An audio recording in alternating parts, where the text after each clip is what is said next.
आज बाहेर घरातील सामानाच्या खरेदीसाठी गेलेली केतकी अगदी उत्साहात घरी आली होती. घरी आलेल्या तिने हातपाय धुतले आणि सरळ तिच्या पर्समधील दागिना काढून देवासमोर ठेवला आणि देवाला मनोभावे नमस्कार केला. त्यानंतर तिच्या सासूबाईंना नवीन दागिना दाखवायला घेऊन गेली. सासूबाईंच्या रूममध्ये जाऊन ती आनंदाने म्हणाली, आई हे बघा, मला आज यांनी हे मंगळसूत्र घेऊन दिले. सुंदर आहे ना? तिची सासूबाई मात्र ते मंगळसूत्र एकटक पाहतच बसली. निदान 2 तोळ्याचं मंगळसूत्र असेल असे त्यांच्या पारखी नजरेने वरूनच ओळखले. मंगळसूत्राची डिझाईनसुद्धा खूप सुंदर होती, पण त्यांच्या चेहऱ्यावर तितकाच आनंद दिसत नव्हता. त्यांनी हलकंच हसत मंगळसूत्र हातात घेतलं आणि म्हणाल्या, हो ग, छान आहे. केतकीला मात्र त्यांच्या आवाजातील कोरडेपणा जाणवला. ती थोडी थांबली आणि म्हणाली, आई, मला खूप दिवसांपासून साधंसं पण सुंदर मंगळसूत्र हवं होतं, म्हणून पवनने अचानक सरप्राईज दिलं. तेवढ्यात पवनही रूममध्ये आला. आई, केतकीला आवडलं ना? बस मग, तो हसत म्हणाला. सासूबाईंनी दोघांकडे पाहिलं आणि त्यांच्या मनातल्या अनेक भावना एकत्र झाल्या. त्यांना आपल्या काळातील साधेपणा आठवत होता. तो दुसरीकडे सुनेच्या चेहऱ्यावरचा आनंदही दिसत होता. शेवटी त्यांनी मंगळसूत्र परत केतकीच्या गळ्यात घालत प्रेमाने म्हटलं, सुखी राहा आणि नेहमी अशीच हसत राहा. केतकीच्या डोळ्यात नकळत पाणी आलं. तिला त्या क्षणी सासूबाईंच्या शब्दात खरं प्रेम जाणवलं. कसे आहे आई मंगळसूत्र? सुंदर दिसते ना? केतकीने पुन्हा विचारले. हो, खूप सुंदर आहे, सासूबाई नकळतच म्हणाल्या. सासूबाईंना मंगळसूत्र दाखवून झाल्यावरती आनंदात मंगळसूत्र घेऊन तिच्या रूममध्ये निघून गेली.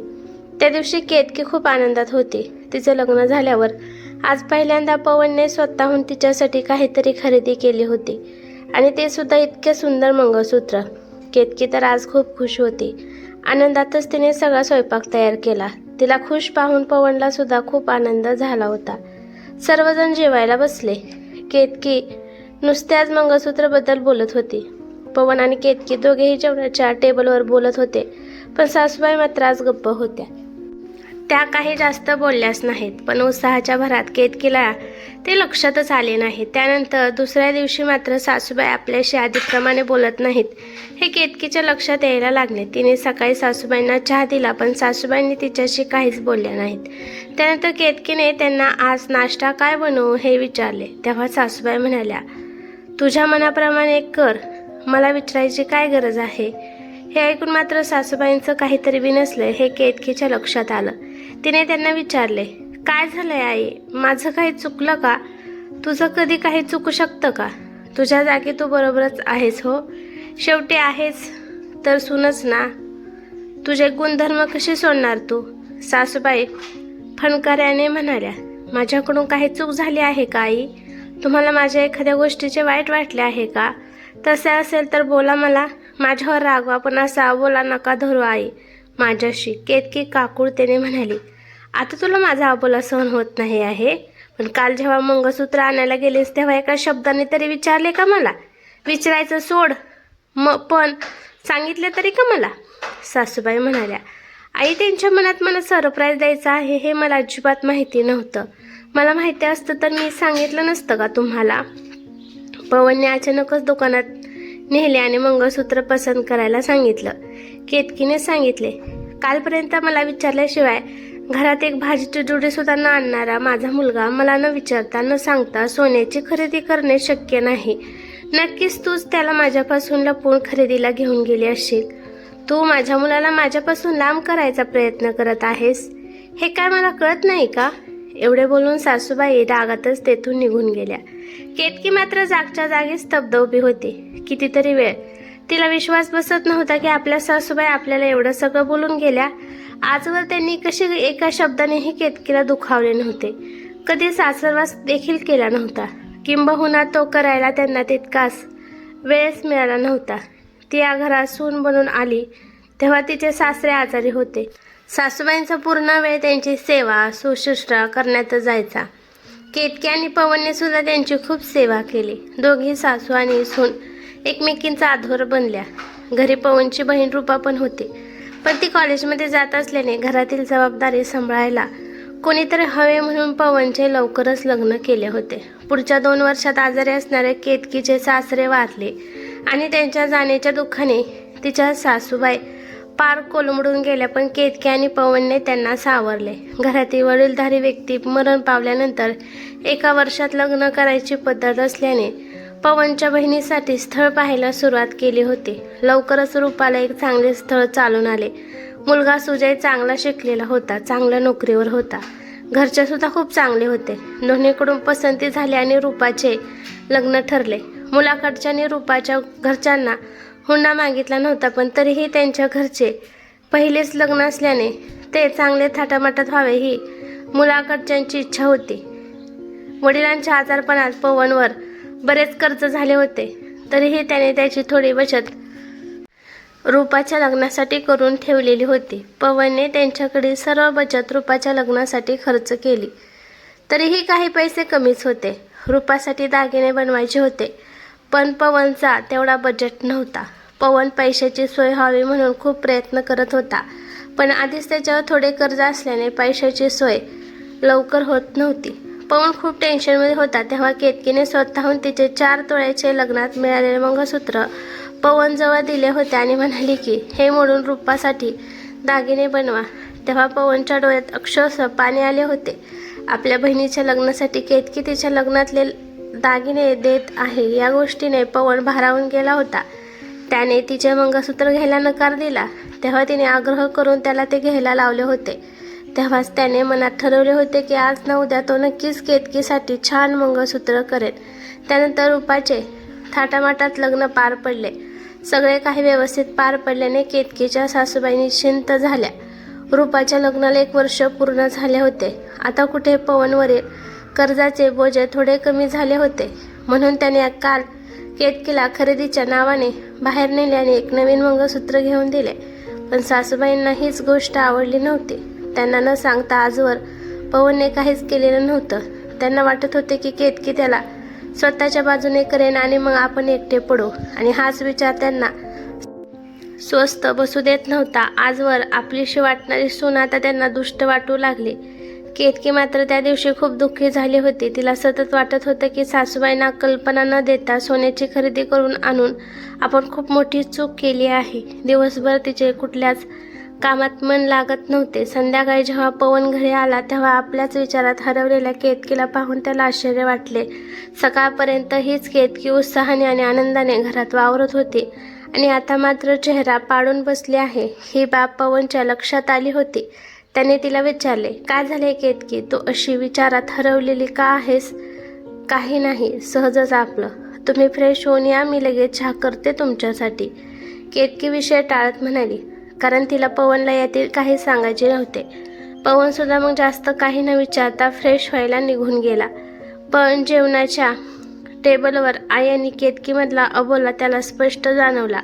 तो जेवताना या विषयावर काही बोलला नाही, पण जेवण झाल्यावर मात्र तो त्याच्या आईच्या रूममध्ये आला आणि आईला म्हणाला, काय झाले का आई? तो आणि केतकी मागाशी एकमेकींशी अजिबात बोलत नव्हता. केतकी पण जरा उदास दिसत होती. काही घडलंय का? म्हणजे तुझ्या बायकोने पाठवले वाटतं तुला तिची वकिली करायला, आणि बायको उदास आहे ते पटकन लक्षात आलं तुझ्या, पण आपली आई कशी आहे यावर काहीच लक्ष नाही. केतकीबद्दल आईच्या तोंडून असे काहीतरी पहिल्यांदाच ऐकत असल्याने पवन सुद्धा आश्चर्यचकित झाला. आई आणि केतकी म्हणजे सासू आणि सून कमी आणि मायलेकीचं जास्त वाटायच्या. आजवर दोघींनी कधीही एकमेकांबद्दल तक्रार केली नव्हती, पण आज पहिल्यांदा आई केतकीबद्दल असं काहीतरी बोलत होती.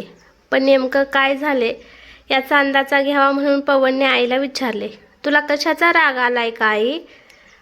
आणि केतकीने खरंच मला काही सांगितले नाही. उलट तिने काही सांगितले नाही म्हणूनच तर मी इथे आलोय ना तुला विचारायला, पवन म्हणाला. मग तिलाच विचारायचं असतं काय झाले ते. तसेही तिच्यासाठी दागिने आणताना कुठे मला विचारलं होतं तू? आईचे बोलणे ऐकून पवनला जरा आश्चर्यच वाटले, कारण आईला याची सुद्धा वाईट वाटू शकते ह्याचा विचार त्याने केलाच नव्हता. पवनला वाटले की आपण केतकीसाठी नवीन मंगळसूत्र केल्याचा आईला आनंदच होईल. मी तिच्यासाठी नवीन मंगळसूत्र घेणार हे तिलाही माहिती नव्हतं आई. मला तुला सरप्राईज द्यायचं म्हणून मी ऐन वेळेला दुकानात गेल्यावर सांगितले तिला, पवन म्हणाला. हे असे सांगायचे, पण तिने शिकवलं असेल तुला. आणि तुझ्या बहिणीच्या लग्नात तिला सोनं करायला तुझ्याकडे पैसे नव्हते आणि आता बरे पैसे आलेत बायकोसाठी सोने करायला. आई म्हणाली, अगं आई, तेव्हा खरेच पैसे नव्हते माझ्याकडे, असते तर मी तिच्यासाठी काही कमी केलं असतं का? आता थोडे पैसे हातात आले होते म्हणून केतकीसाठी मंगळसूत्र खरेदी केलं मी. रूपाच्या लग्नात केतकीने स्वतःचं मंगळसूत्र दिलं. तेव्हाच मी ठरवलं होतं की पैसे आल्यावर केतकीसाठी एक छानसे मंगळसूत्र करायचे म्हणून मग काल तिला सरप्राईज दिलं. पवनने आईला स्पष्टीकरण दिलं. मग करायचं होतं दोघींनाही एक एक तोळ्याचा दागिना बनवून द्यायचा असताना. तुला मात्र हल्ली बायकोच्या पुढे काहीच दिसत नाही आणि मंगळसूत्र दिलं म्हणून काही मोठं काम नाही केलं. संसार म्हटलं की बायकांचं कर्तव्यच असतं ते. मी काही कमी केले का आमच्या वेळी? आई रागानेच म्हणाली. माझ्याकडे पैसे आले की मी रूपासाठी सुद्धा दागिना एखादा बनवून देईल आई, पण तू नाराज नको होस, पवन आईला समजावत म्हणाला. आई मात्र रागातच होती. ती काहीच बोलली नाही. मग पवन हळूच तिच्या खोलीतून निघून गेला. त्या दिवशीपासून मात्र पवनची आई केतकीशी फटकून वागायला लागली. तिच्या कामात चुका काढायला लागली. तिच्या हातचे जेवण आईला गोड वाटत नव्हते. आपल्या आईसारख्या सासूबाई अचानक अशा वागायला लागल्यावर मात्र केतकीला खूप दुःख होत होते. तिला वाटत होते की उगाच नवीन मंगळसूत्र घेतले. पवन मात्र हे सर्व नुसतं पाहत होता. या दोघी सासू सुनामधील अबोला आता त्याला हे सहन होत नव्हता. अशातच एके दिवशी रूपा माहेरपणासाठी म्हणून काही दिवसांसाठी घरी आले. रूपा आणि केतकीचे एकमेकांशी चांगले पटत असे. आई आणि केतकी वहिनीमध्ये अबोला आहे हे रूपाने ओळखले होते. रूपाने आईला समजावून देखील सांगितले, पण आई मात्र काहीच ऐकायला तयार नव्हती. म्हणून मग रूपाने आईला काही दिवस तिच्या घरी राहायला ये असा हट्ट केला. आईला हे आता काही दिवसांसाठी कुठेतरी जावं असं वाटत होतं. म्हणून मग आई सुद्धा तयार झाली. सुजय रूपा आणि आईला घ्यायला आला आणि दोघीही तिच्या घरी गेल्या. रूपाच्या घरचे वातावरण खूप चांगले होते. घरी प्रत्येकाचा स्वभाव सुद्धा खूप चांगला होता. रूपाच्या सासूबाई आणि तिची आई तर चांगल्या मैत्रिणी झाल्या होत्या. रूपाचे नणंद सुद्धा रूपाला खूप मान द्यायचे. आपल्या मुलीचा सुखाचा संसार पाहून रूपाच्या आईला खूप समाधान वाटले. अशातच एके दिवशी रूपाचा वाढदिवस होता. रूपाच्या वाढदिवसानिमित्त तिच्या घरच्यांनी खूप छान तयारी केली होती. वाढदिवसाचा केक कापून झाल्यावर सुजयने रूपाला एक छानसे गिफ्ट दिले. आतमध्ये नाजूकची सोन्याची चेन होती. गिफ्ट उघडून पाहिल्यावर रूपाला खूप आनंद झाला. पण दुसऱ्या क्षणी तिच्या मनात एक विचार आला. तिने सुजयला एका बाजूला नेले व म्हणाले, गिफ्ट तर खूप छान आहे, पण मागच्याच महिन्यात अमृताचा म्हणजे रूपाची नणंद हिचा वाढदिवस होता तेव्हा तिच्यासाठी तुम्ही सोन्याचं काहीच नाही आणलं आणि माझ्यासाठी चेन आणली. तिला वाईट वाटले ना? तुम्ही आमच्या दोघींसाठी सुद्धा गिफ्ट घ्यायला पाहिजे होते, रूपा म्हणाली.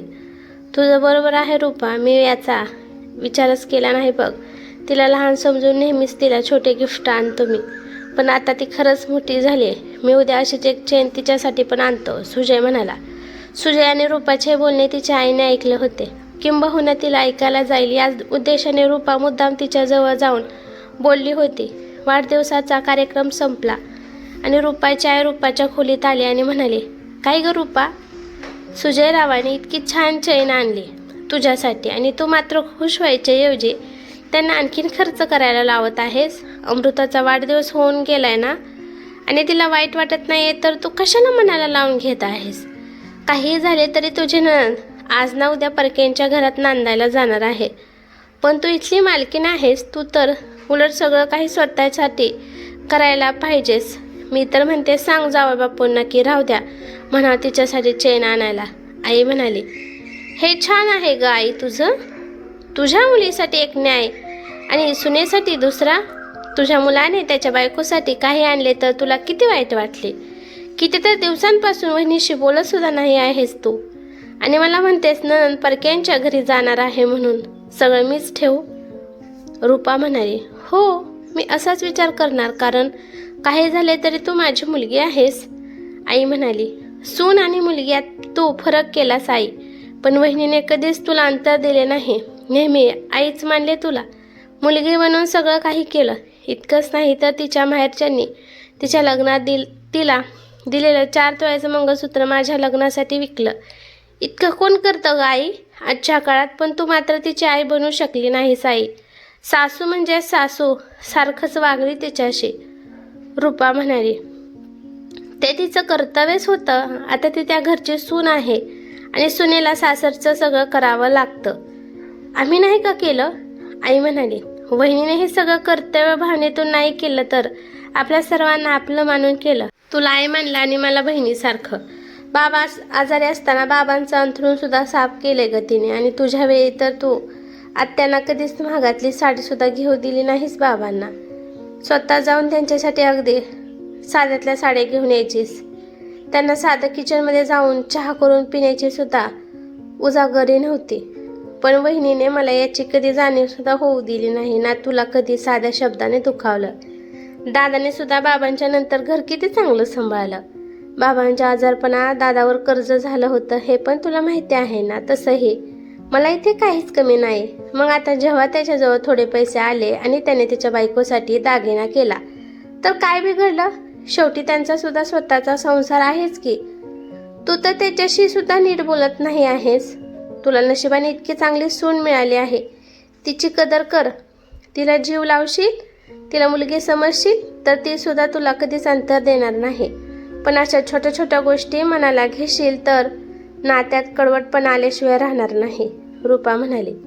रूपाच्या बोलणे ऐकून तिच्या आईला मनापासून वाईट वाटले. आजवर केतकीने त्यांची केलेली सेवा आठवली. पवनच्या बाबांच्या आजारपणात केलेली शुश्रूषा आठवली. रूपाच्या लग्नात किती जबाबदारीने वागली होती केतकी. खरंच आपण किती चुकीचे वागलो तिच्याशी हे सुद्धा आता त्यांना कळले होते. त्यांना आता त्यांच्या वागण्याचा पश्चाताप होत होता. त्या रूपाला म्हणाल्या, खूप मोठी झालीस ग. आज तू तुझ्या आईचे डोळे उघडलेस बघ. नाहीतर माझ्या अशा वागण्याने मी माझ्या मुलापासून आणि सुनेपासून कायमचे दुरावले असते. खरंच ती किती चांगली आहे हे माझ्या कधी लक्षातच आले नाही. मी आयुष्यभर फक्त स्वतःचाच विचार केला ग. ना कधी माझ्या नणंदचा विचार केला, ना कधी भाऊजींचा विचार केला. पण तू मात्र समजदार निघालीस. एका लहानशा गोष्टीमुळे खरंच किती दुस्वास केला मी केतकीचा. पण माझी चूक आता माझ्या लक्षात आली. मी यापुढे अशी खरंच नाही वागणार. मला आता माझ्या घरी जायचं आहे. तू पवनला सांग मला घ्यायला ये म्हणून, आई म्हणाली. आईला तिची चूक लक्षात आली याचा रूपाला खूप आनंद झाला. तिने लगेच तिच्या दादाला फोन करून घरी बोलवून घेतले. रूपांच्या घरच्यांचा निरोप घेऊन आई घरी आली. आईने घरी आल्यावर केतकीला जवळ बोलवून तिची माफी मागितली. सासूबाई पुन्हा आपल्याशी बोलायला लागल्या. याचा केतकीला खूप आनंद झाला. दोघी सासू सुना पूर्वीप्रमाणे वागायला लागल्या. पवन मात्र मनातून रूपाचे आभार मानत होता. कारण या सासू सुनेचे मनोमिलन दोघा बहीण भावांच्या आड्यामुळेच तर झाले होते. आपल्याला जीव लावणाऱ्या व्यक्तीला वेळीच ओळखावे, त्याची किंमत वेळीच जाणावी. एकदा का नात्यात दुरावा आला की पुन्हा ते नाते पूर्वीप्रमाणे होईल याची शाश्वती देता येत नाही. मित्रांनो, तुम्हाला ही कथा आवडली असेल तर माझ्या व्हिडिओला लाईक करा. अशाच छान छान कथा पाहण्यासाठी चॅनेलला सबस्क्राईब करून बेल आयकॉन प्रेस करा. धन्यवाद.